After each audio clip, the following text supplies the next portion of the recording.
بیٹھ کر نماز پڑھنا۔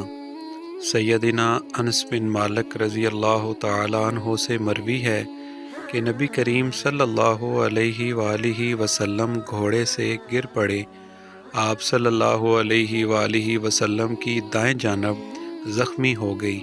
ہم آپ صلی اللہ علیہ وآلہ وسلم کی عیادت کرنے کے لیے آپ کے پاس آئے، اتنے میں نماز کا وقت ہو گیا۔ آپ صلی اللہ علیہ وآلہ وسلم نے بیٹھ کر نماز پڑھائی اور ہم نے بھی آپ کی اقتداء میں نماز بیٹھ کر پڑھی۔